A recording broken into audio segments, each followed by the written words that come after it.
Hi everyone, and welcome once again to TDL Live. That's the digital lifestyle, and it's live, and I'll prove it to you 8:58 p.m. Eastern Time on Monday. This is Adam Ford. Hello. How would I know the time if we weren't live? I can't imagine.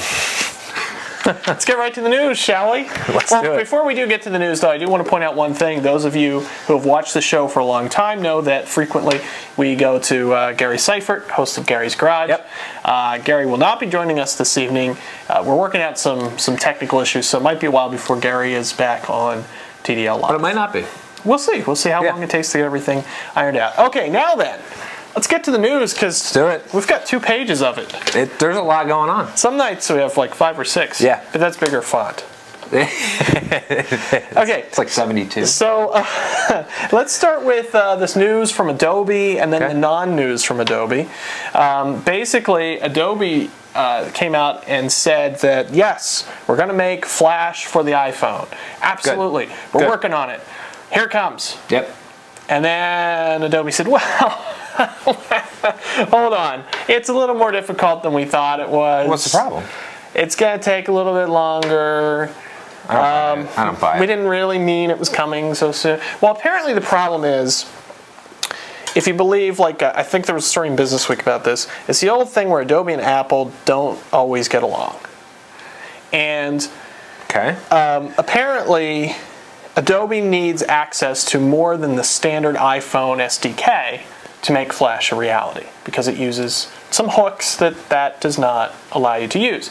Apple apparently is not so thrilled to give them that extra information. That I buy, yes. You buy it now? That I buy. That's what I do. Now I'm on board. I tell you the story until it gets to the point where you buy it. You spin doctor you. I know we're kind of biased because our channel is in Flash and we want to be on the iPhone. Yeah. Let's hit it one more time. Do you think it's a necessity? Do you think it sells more phones? Do you think it relieves people of a grievance with the phone? I think that for those people who are concerned with Steve's, I don't know, truthfulness of the internet in your pocket, those who are skeptical of that need the Flash validation, but there's probably like 5 people out there that applies to. So I don't know. I think that it certainly, I think it does sell more phones.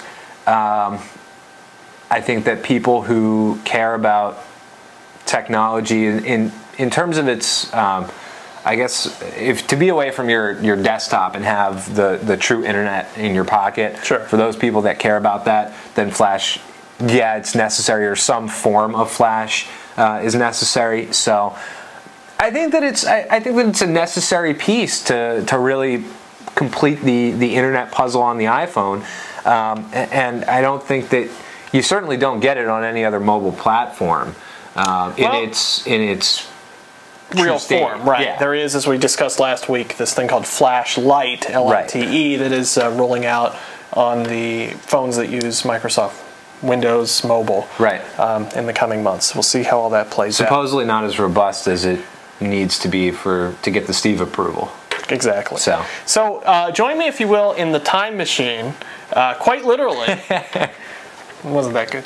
As we go back to our coverage of the Macworld announcements. Yep. You remember that? Oh, I remember it like it was, well, we can't do that whole thing. We don't have the budget for the whole effect. But the announcement about Time Machine, more specifically Time Capsule. Yes. And the fact that basically this is an Airport Extreme with a built-in drive, allows you to wirelessly back up. And some people were frustrated, nay, angry, that you could not do the same thing with a current Airport Extreme and an attached USB drive. This week, Apple has addressed that, but maybe not officially, with a new update to the software that allows Time Machine to work with an Airport Extreme and a USB drive. You're a little skeptical as to whether it's really going to be supported, though. Yeah, I don't think it's going to be officially supported. I don't think that you can bring your backup woes to the Genius Bar if you've taken a USB 2 hard drive and connected it to your Airport Extreme. Interesting to note that it's a firmware update to the Airport Extreme as well.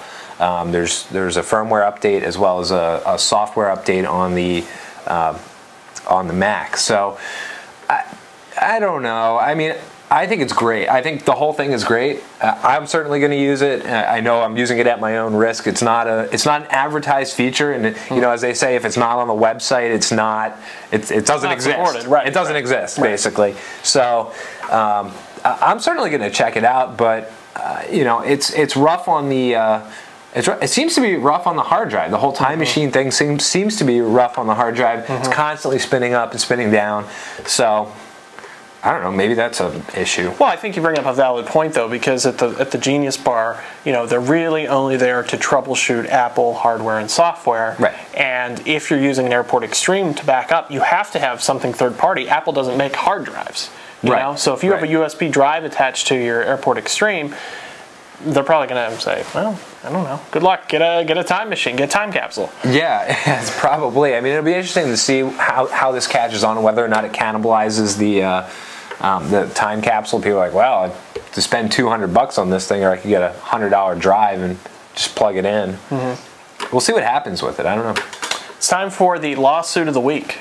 Lawsuit of the week. A new feature, but there's always one every week. For as long as it's not us. And fingers crossed. This week it's a time machine lawsuit. I understand that according to iPod NN, they had some of the details. There's a company called Mirror World. Yes. Which sounds like somewhere you'd go when you're decorating your house. Come on down to Mirror World. We've got big mirrors, or little mirrors. Nothing else to do on a Saturday. But apparently they also have intellectual property too. They do. They have intellectual property indeed.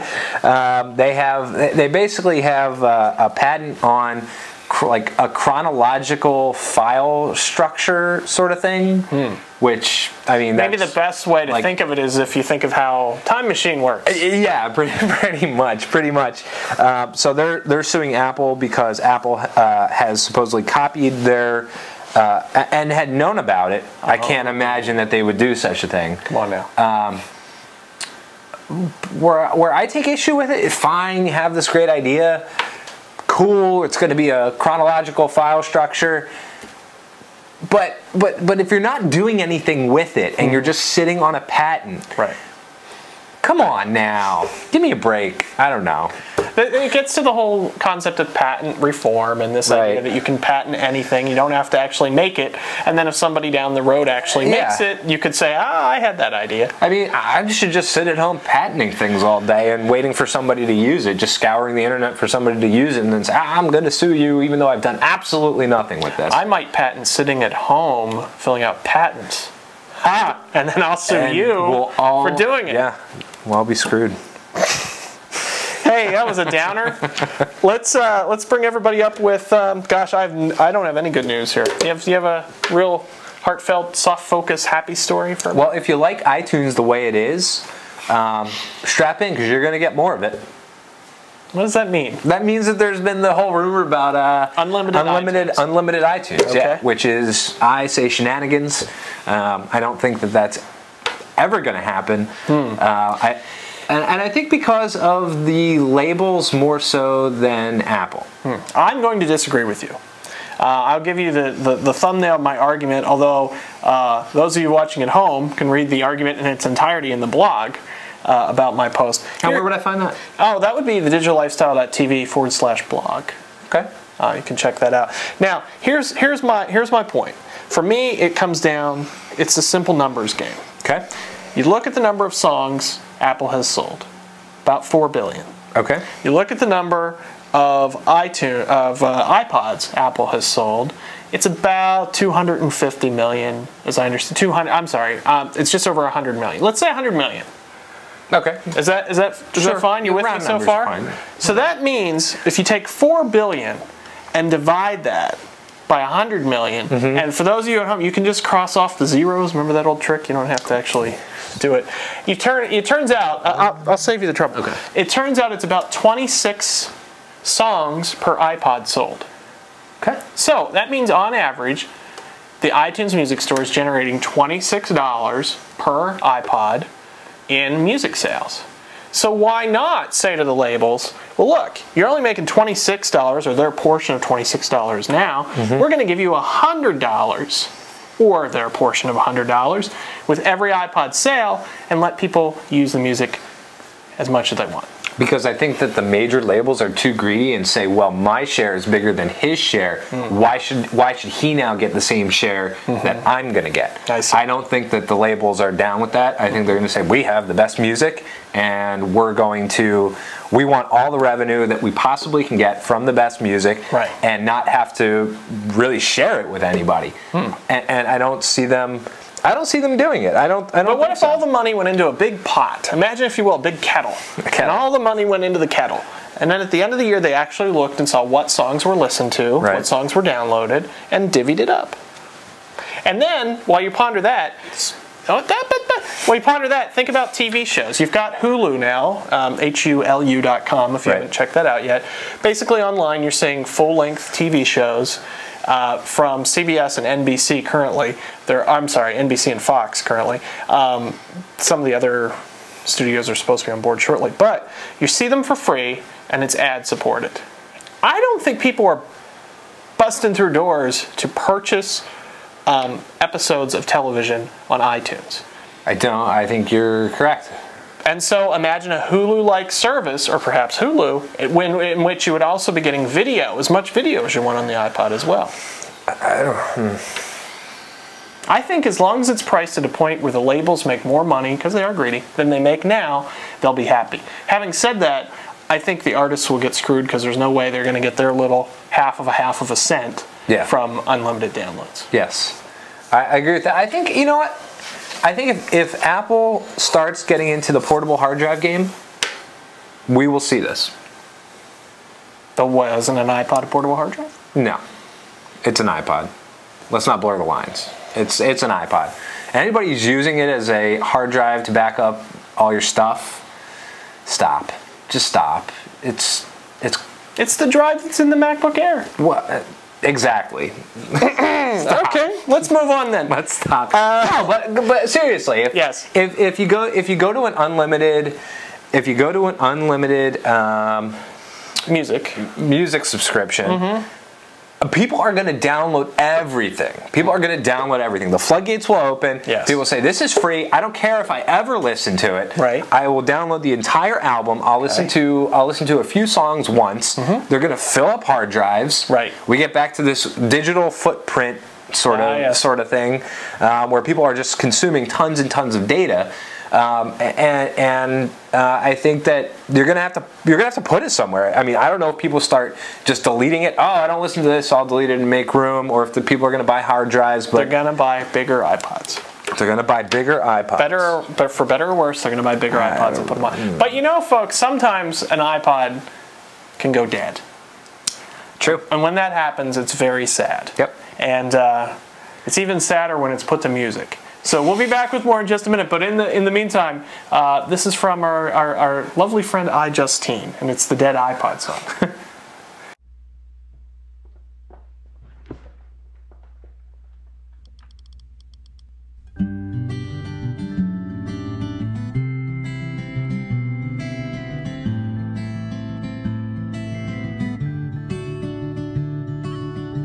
Within every electronic device, there lies a seed, dormant and waiting to be released somewhere between 18 months and 2 years.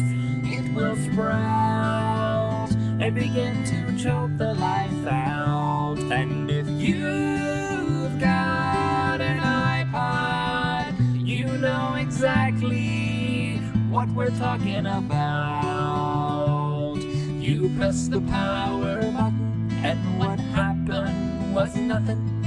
iTunes won't even see it. Now you wish you warranted it. The doom seed has germinated. Your iPod shall not be resuscitated.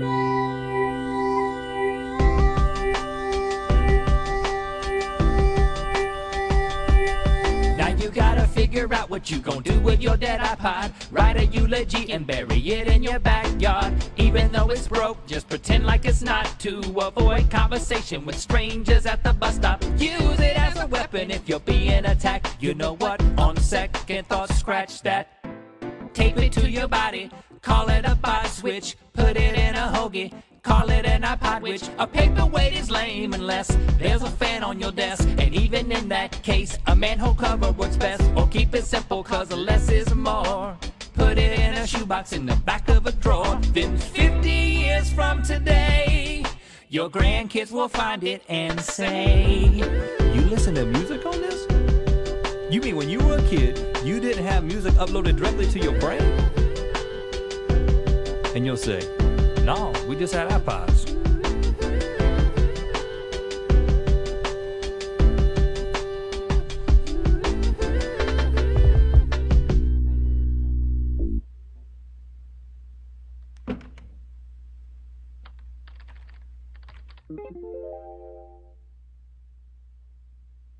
Okay, there you go. The Dead iPod song. That's right. iPod song. Here on TDL Live. That was not live. A classic. We have a new software announcement for you. If you enjoy Adobe Photoshop, and who doesn't? Who doesn't? Come on. Photoshop CS, a little pricey, CS3. Little pricey. It's, I believe the kids are saying it costs some coin. Some bank. Bank. I'm always one step behind. Anyhow, Adobe today releasing, at long last, this has been gone from the Mac for a little while, it's Photoshop Elements 6 for Mac OS X. When you only need a little bit. When you only need a little bit, or when you need ridiculous features, which include the ability to create the best group shot from a series of pictures. Now here's how this is sold on the website, if you go to Adobe. Let's say you have two kids, and you want to take a picture of those two kids. But gosh darn it, you just can't get those two kids to smile and look at the camera in the same shot. In one shot, the one kid smiles, but the other one's looking the other way. And in another shot, the other kid's smiling, but the other one's looking the other way. I know what happened when I was a kid. You got slapped upside the head until you both looked at the camera. But now you're supposed to take the time, import the pictures, select magic group shot, oh my, and pick the person from each shot, absurd, and then put them together. Absurd, absurd. It should be a constant reminder when you get older that you couldn't sit still and follow directions. And now need to make up for it. That's what it should be. I'm told you also can make pictures of black and white. And you can adjust color. It's a long-awaited feature. You can adjust color levels. Next thing they're going to say you can get sepia tone. Well, that's probably a plug-in pack. But they also have the quick selection tool, which is exactly the same thing as the smart lasso in CS3. Okay. For all those times when you take, again, their example is a picture of flowers, and we want to change the color of one flower. Who wouldn't? You can do that now. I mean, are people really doing this with photos? No. I mean, are people just, taking their vacation photos? Oh, I wish the roses were blue. No, nobody's doing this. This is a ridiculous product. We're going to try to review it for you soon. By the way, $89.99 is the price point. And it's cheap. Great. It's incidentally, it's $89.99 more than iPhoto, which admittedly does not do best group shot. Doesn't do the best group shot. But you can change colors and make black and white. Interesting little footnote in the requirements, though. It says it requires a G4 or G5 or multi-core Intel chip. Now, what does that leave out? It's a trivia question. Go ahead and click in. Yes, iPhone. Judges, that is correct, but not the answer we're looking for. The original Intel Mac Mini was an Intel Core Solo. It was. So technically, if these requirements are correct, that is not supported. Not supported, cannot do ultimate group shot or whatever they're calling it. You're just going to have to yell at the kids and have them sit one more time. I mean, come on. I know, it's absurd. Speaking of absurd, hey, how about Dig Nation and Kevin Rose? I didn't catch it. I don't know. Well, in this week's episode of Dig Nation, which frankly is a show in which two gentlemen tell you about technology, except they sit down. We stand up. We don't have beverages. And we don't have beverages. We don't. And we're not on a sofa. But anyhow, Kevin Rose and his pal Alex. It's a family show. I have nothing to say about Alex. But in this week's show, Kevin Rose made some startling predictions about the 3G iPhone. What did he say? Well, after a great amount of setup, that perhaps will make the show get dug on that little site Dig that Kevin also runs. Right. His prediction for the 3G iPhone, video conferencing. Video conferencing, okay. Now, who here, show of hands, who here has maybe heard of that as a possibility before? I think I have. Yes, you have. Yes. Come on now. I'm pretty sure that I have. Dignation. They're wrong. Kevin Rose is not Nostradamus. He does not know. He's like, oh, there's going to be a camera on each side. Thanks. Thanks for the heads up, Kevin. Oh, my. You know what else? You know what else frags my drive? That's my new saying. You know what else frags my drive? What's that? I mocked you a little bit during the whole Superbad thing. I thought you were taking it to an extreme. It's like, okay, we get it. Superbad is available only for rent. You can't purchase it. I'm sure this is an anomaly. Well, So on week 7, you're coming on board. Well, me being the macho guy that I am, I decided I wanted to rent a new release. Okay. And that new release would be Enchanted. And I don't mind saying that. I'm not familiar with that. Enchanted. It's a lovely fairy tale movie from around the Christmas time. So I go on the iTunes store, and it's the opposite of your situation. I cannot rent it, but I can buy it. But you can. But you don't know that you really want it that I need badly. to see it. Yeah. So I'm going to make my first trek to the Redbox, if you're familiar. The Redboxes, which are at several McDonald's and grocery stores, and basically it's $1 to rent a DVD, and you can go online and rent it ahead of time. So when you get there, it's on That's hold cool. for See, you. I didn't know about that. I'm going to have to check this out a little closer. I don't know where the. Actually, at my supermarket, I know there's one.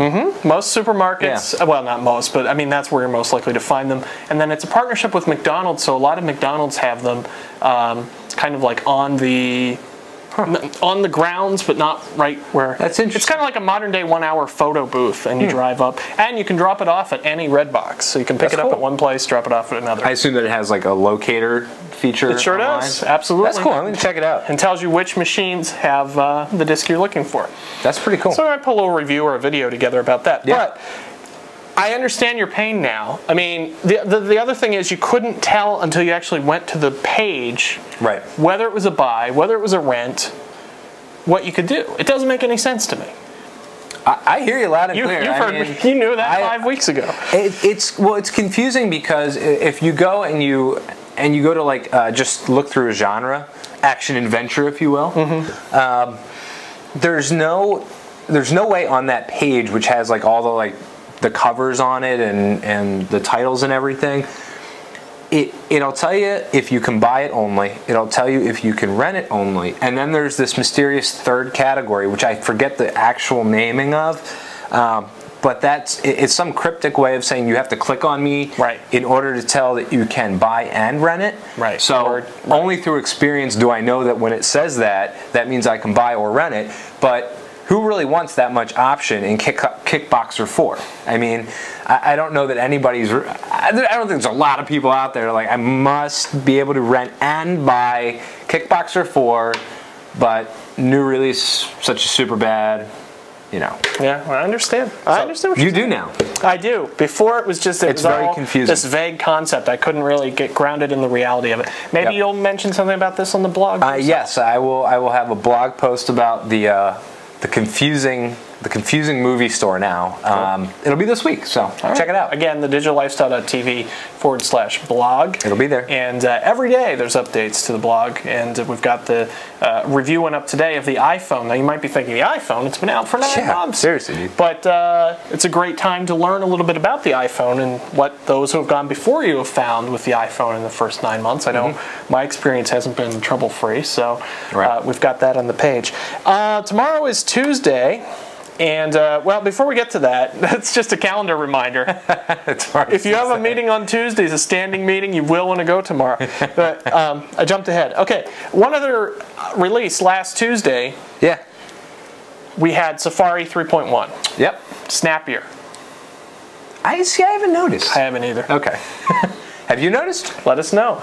You know what? We're almost out of time, and I forgot to tell everyone, AOL Instant Messenger, TDL Live, or via iChat. You can send a message to TDL Live, or send us an email, feedback@thedigital-lifestyle.tv. So Safari 3.1, I have it on one computer, do not have it on another one.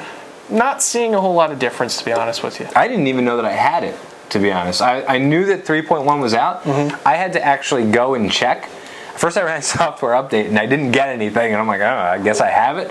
So I fired it up and checked, and I in fact was running it. I didn't have a clue. I had no idea. Well, you have to restart though to actually have it kick in, is what I found, because you can install it, and in Safari it'll say 3.1, so maybe that's you just did the installation, didn't know it. But until you actually do a restart, it doesn't. Shouldn't it then require a restart? Yeah, it should.